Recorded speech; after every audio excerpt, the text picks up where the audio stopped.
Welcome back to Cutting It Up. I am your host, Liz Groeschen, and today I am here with Megan O'Neill, happiness scholar and general doer of fun stuff. Welcome. Thank you, Liz. I'm really excited. Thanks for being here. Okay, as always, I just jump right in, so you are welcome to as well. And while we get started, what is a happiness scholar? So I just finished my master's in happiness studies. It's just something that I've been interested in for a long time. Positive psychology, thinking about what is happiness, how can we be more happy, and so I found out about this master's program. It was through Centenary University. Signed up for it, and it was great. And you just finished it recently. Yep. What are the classes like? Is it very heavily psychology based? So it's a little bit of a mix of psychology, spirituality, learning about things like meditation, neuroscience. So like a whole mix. There's a class where it was focused on film and literature. So kind of like a hodgepodge of things, a collage of things. A collage of happiness studies. It was a lot of fun. I wasn't sure what to expect because I don't know that I could like tell you even what happiness is. It was really interesting to just kind of dive in and like approach things from a lot of different angles. How long was the program? It was about a year and a half. Were you doing it in person or was No, it? it was totally online. And it was one class at a time, and each class was 8 weeks. So very manageable with having a full-time job. When you embarked on this program, were you thinking like, I just want to learn more about this subject that I'm really interested in? Or is it something that you want to turn into a job of some sort? I think I'm also a lifelong learner. We learned about character strengths, and that's actually a character strength. Oh. Like being a lifelong learner, kind of a love of learning is like a character strength. So Okay, that's good I to know. guess we share it. Yes. But I really was just interested. I like learning new skills, signing up for classes and things like that. Now I'm not sure if I want to like pursue my own thing in the realm of happiness or not. In my professional life, I'm a content designer, so I work on the words that you'll find like in products. And I've been thinking about what the connection is between happiness studies and that, and how we can sort of take things that I learned there and translate it into product design or like content design and help people have sort of a happier experience with products, if that makes sense. So I think I'm trying to figure out like what's next and how I bring it all together. Which course were you most enamored with? They all were super interesting in their own way. There was like a philosophy class. Basically, what the course kind of defines as happiness is this idea of like whole being and thinking about the different like aspects of well-being that when they come together as a whole, you feel happier. And it involves spiritual, physical, intellectual, relational, and emotional. And so the first couple of classes kind of went through each of those. And then we had a class where for 8 weeks, it was like called the retreat, which was a retreat in our own house, but it was a lot of just like applying the things that we learned to our lives. Okay. And I think that one was my favorite just because just focusing on like doing things that are positive for your psyche. And like kind of an investment in yourself. Yeah. It sounds like. Yeah. It was a lot of like waking up, doing yoga, doing breathing exercises, journaling, and stuff like that. And I really enjoyed it. And I felt afterwards, I felt so good. You did? Yeah. After the retreat aspect of it? Or Yeah. after the whole... After the retreat aspect of it, I think after the whole thing, I just feel kind of lighter. A lot of it is just thinking about like what I thought was super interesting is there's this idea of the happiness paradox where the pursuit of happiness makes us not happy because it's something that we're trying to attain. And Right. because we haven't attained it, it means that like we're not there yet. Yes. So kind of understanding that and thinking about like what can we do now to make ourselves just feel a little bit better.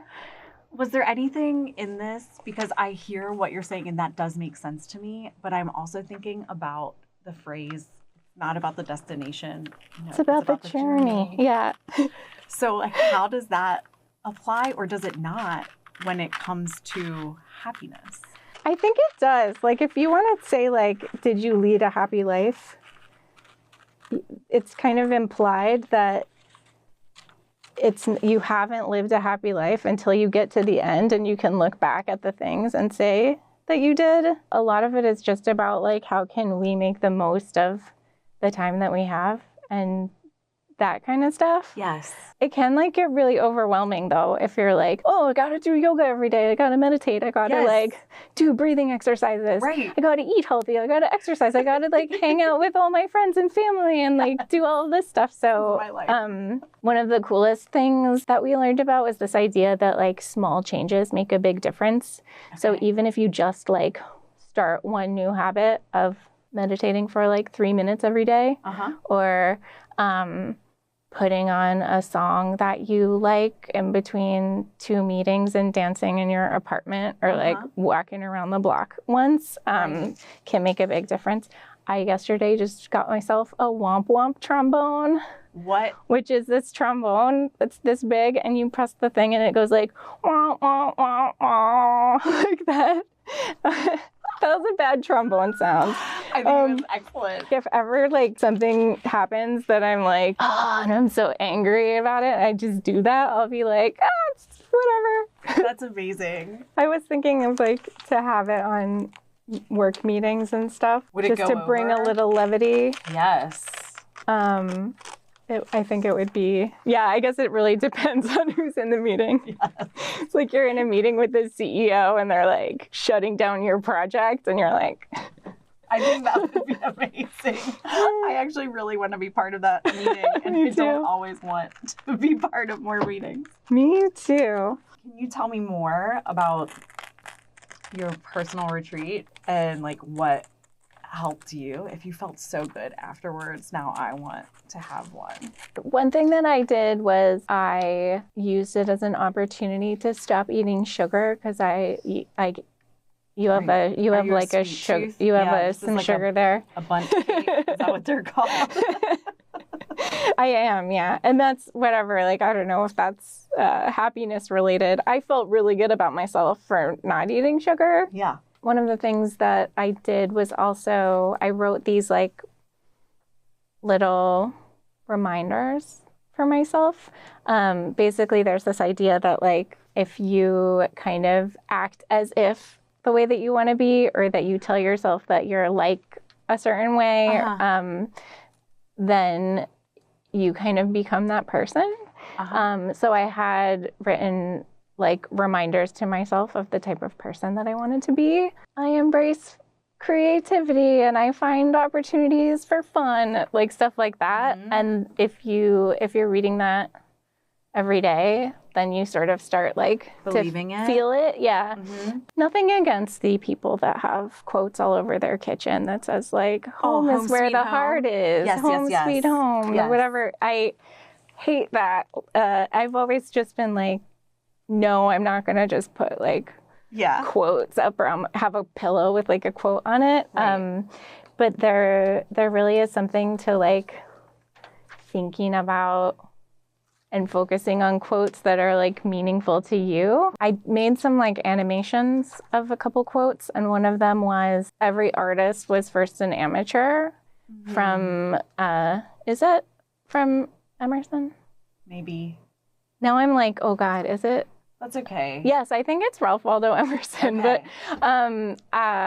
that, and then a quote from a John Hartford song, which says something like, style is based on limitations. Okay. Because I always was like, I wanted to like make art and draw, but I would be like, oh no, this looks like a kid drew it, or like making the animations of those quotes. And because I was like staring at them for a long time and focusing on them, I started to really like internalize that. And I thought it was pretty powerful.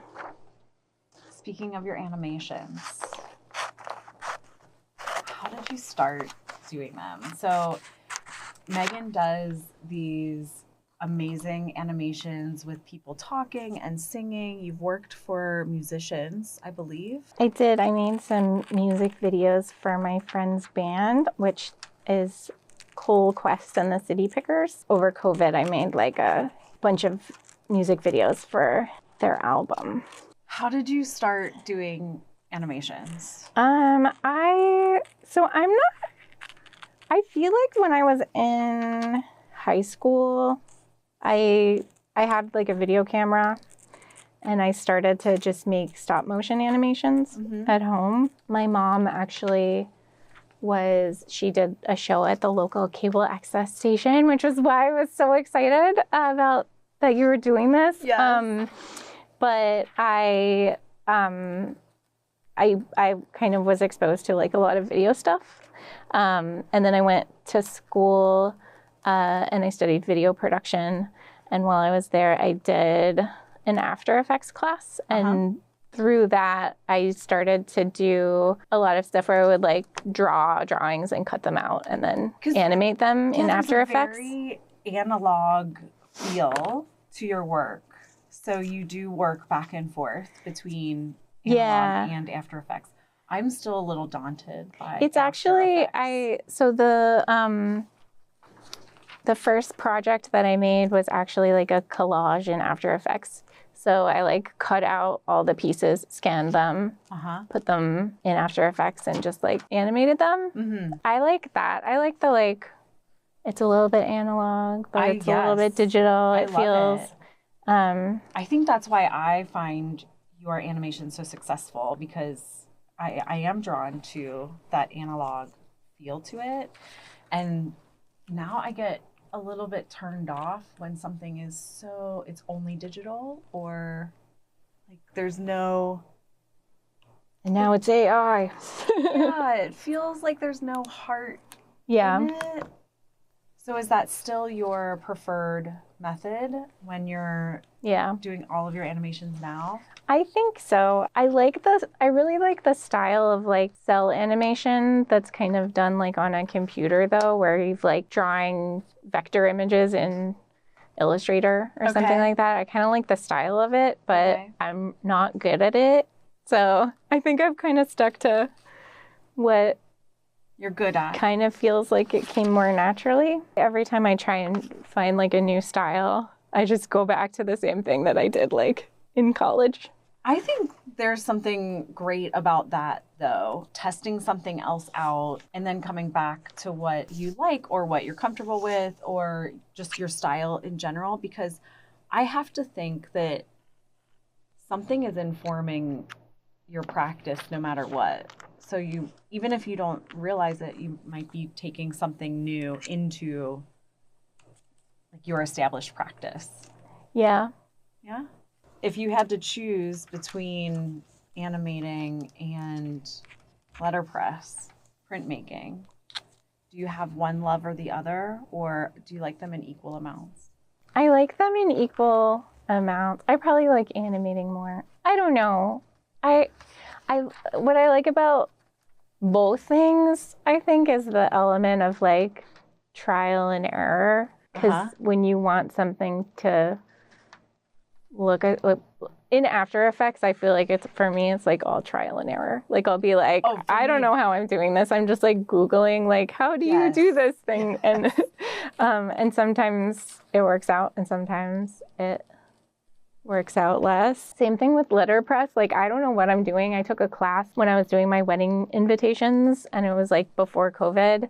And then COVID happened and my like crazy COVID splurge purchase was like a letterpress for my house. Amazing. But I like don't know how it works. But you've been printing. I know like enough, but there's so much just like troubleshooting.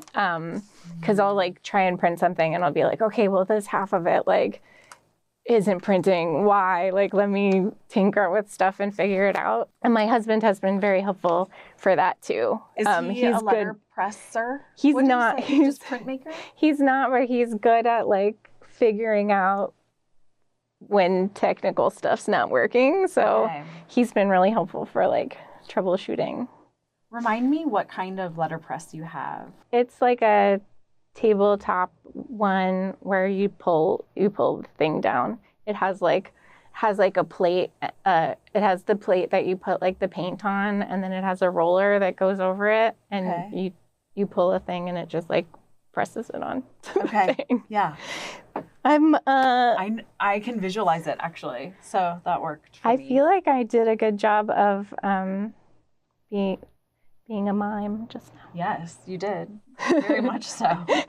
Oh man, I just keep picking out food stuff here because I'm like, what am I gonna have for dinner? So a lot of our ephemera has come from Stoops. And I recently acquired a stack of cooking magazines. So that's where all the food comes from. And then For more I also things. I really love like fashion collage, like just taking apart these beautiful editorial spreads and making them really weird. So I have a Vogue subscription just for that. Oh, I love it. I have some of your envelope remember, collages. yes. My very first 100, it was my very first 100-day project. Awesome. Wait, how many 100-day projects have you done now? This will be year 6. Are you trying to do stuff that like when you end you'll have like 11 pieces of art, or do you sometimes just do it for like learning, or what is kind of your goal with them? Yeah. For the 100-day project, it's just to have a creative outlet that actually is not a series of work that I'm feeling like I need to say something with. It's really supposed to just be for fun, a creative outlet, a way for me to have fun with making instead of like putting pressure on myself with like a series of work. Yeah. But last year I ended up painting vulvas, and it was like just kind of like a meditation. Like I was so frustrated with our government and the rights that were taken away from us. So I didn't mean for it to be more than kind of an outlet for me, and then it turned into something bigger. So I'm trying really hard to not like overthink it. The reason I was asking about your 100-day projects is because if you're trying to learn more about how to use After Effects, I did a 100-day animation project, which was, I wouldn't do that again because it was a lot of work to do an animation every day, but I got so much better at it, like by the end, than I was at the beginning. And I started to back it up to 20-day or 2-week projects. And I did an After Effects one. It was great for a 2-week project. Yeah, just a 2-week. I think that's good. Just every day, just make something in for After 2 Effects. Weeks. Yep. That sounds very doable. I should do this. Ooh, I found some knives which are great for cutting it up. They are. And I found a brownie that has been already cut up. Do you feel like you have a better appreciation of the concept of happiness, if not like necessarily like, it seems like something that once you start learning, you could just keep studying and learning forever. So I'm not sure if understanding is the right word or if appreciation is a better one. I think that's a really good question. I think when I like went into it, I was like, what even is happiness? And now I'm like, what even is happiness? So I don't think I don't think it's like made a difference. I think maybe what I've realized is that happiness is not like even the thing that we should be thinking about. Like we gotta just like break it down into like all of the like smaller elements of like I said, like the spiritual and the physical and the intellectual, Tackle those relational, emotional, just like focus on each of those and trying to make an impact there. And then you'll just overall feel, like I said, I feel lighter. I don't know if I'm happier because I don't know what happy is. Part of it is like the world kind of sucks right now and you can feel crappy and accept that and like feel your feelings. And even that is like part of being happier, is to just like be okay with feeling bad sometimes. I feel like we're both searching for like one more like I know. element. I also am like, maybe this is done, but I feel like it's not. I need like something Maybe on it the is done. bottom. Maybe not. I don't. Sunshine or sadness? Maybe sometimes sunshine and sadness. Mm-hmm. Lately, I feel like two things are true. Two things can be true. Yep. That's weird. That's it. Maybe my bowl needs feet. Do you want one of these feet? Sure. Or those feet are already cut out. Mm-hmm. Oh my God. Is it working? Yeah. Mm-hmm. But now I'm like, wait, should she be in it too? be in it? So I'm gonna attempt to cut two things out and paste. I'm gonna just put the feet. I love when I've gotten so many people who have said I could just keep going. And I know. forever. I'm like, wait. I know it is very addicting. Oh, but I need to cut this part out. The pressure. I wish I brought my womp womp trombone with me. Next time.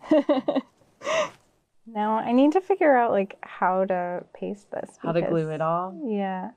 I think that's too something that I've just been like really appreciating about this show is that even though afterwards I'll have to edit it and do a lot of things on my screen related to the show, you know, like scheduling or setting up the YouTube page or all of that jazz. Mm-hmm. But there is such fulfillment in like making something. Like, oh, I already made something. Like I already did part of it. Yeah. And while we're gluing, where can people find you if they want to see your animations or your prints that you're making? My website is doingfunstuff.com, and it has some of my animation and letterpress, and I just recently started a newsletter about happiness studies stuff. You did? I did. I decided to just do it on my own site, so I'm using Ghost, yeah. And we'll see if anybody subscribes. I will subscribe. Wait, so is that information on your website? Yeah. Okay. Yep. Perfect. I ripped my chicken. I feel like this is very meaningful too. Meaningful? Yeah. I need to get one of those, like, I keep meaning to grab an old card to have, you know, to like smooth things out. Oh, yeah. Or a brayer. Yeah. The wrinkles are part of what makes mine, you know, I love to hear it. authentic. I love to hear it. Oh, I like your little swimmy guy. Do you have any animations in the works? I'm working on some animations I'm doing a course on words and well-being. Mm-hmm. And I'm doing some animations that will be in the videos for that. Do you want to talk about your words for well-being? It's basically, while I was in the master's program, I was doing some research on how language impacts our happiness. So I'm just putting together a course about it. That's like not really much of it. I need to work on my elevator pitch. It's going to be, there'll be information on doingfunstuff.com when it's ready. Perfect. It basically goes into like how the words that we use when we talk about to others or when we talk to ourselves kind of impact how we feel. And then also there'll be stuff on quotes and gratitude letters, just all of the different ways that words in various shapes and forms can impact our happiness. Do you have any exercises that you have continued doing since taking this course related, aside from putting some like expressions up to remind yourself, like reminders you said? Mm-hmm. Is there anything else? I think the reminders, I've been doing yoga every day, which I didn't do before, but that helps me, my old middle-aged body feel a little better, which makes me happier. I need to do that too. Trying to get outside and walk around the block more, just the little things. And trying to find little things that bring me joy, such as womp womp trombone. Womp womp trombone. That's great. We're going to everyone get yourself a womp womp trombone. We're going to link it up. We're going to get sponsored by Womp Womp Trombone. Yes. It's going to be fantastic. I think that's literally what it's called. Womp Womp Trombone. Amazing. Are you ready to have the big reveal to me and our viewers? I am. Just holding it this way. Yes. Oh, yes. I really like the chicken, and you are here. This is about how we're all just a chicken in a bowl of spaghetti bolognese with an ice cream cone lady. Yeah. This makes when sense you think about it. Yeah. Mm-hmm. I love it. Yay. The car looks so perfect coming out of that. I wanted more of her legs, but, you know, what we got. I love it. And I feel like the diaper just, like, found all of it somewhere in the world. Yay. Thank you so much for watching Cutting It Up. I'm your host, Liz Groeschen. Hope to see you next week. Well, I hope to see you next week. Megan might not be here. We'll see. Thank you. Oh my gosh, thank you. How did it feel? Okay, I'm so awkward, but it's all good. I did not feel any off talk at all. Okay, cool. Hopefully my questions were okay. I hope I don't seem like one of those people that's like, you gotta meditate. I don't know. You know? No, I don't think you were at all. I think that you have like a very nuanced approach. I like it. I like how it turned out. I love it. I'm gonna take some pictures. But this looks so good. Oh, thanks. I wasn't sure if it was gonna work out, and then it did. And I kept like looking at this, and I'm like, I think that's the time. And this popped up, and that's not even like relevant. Uh-oh.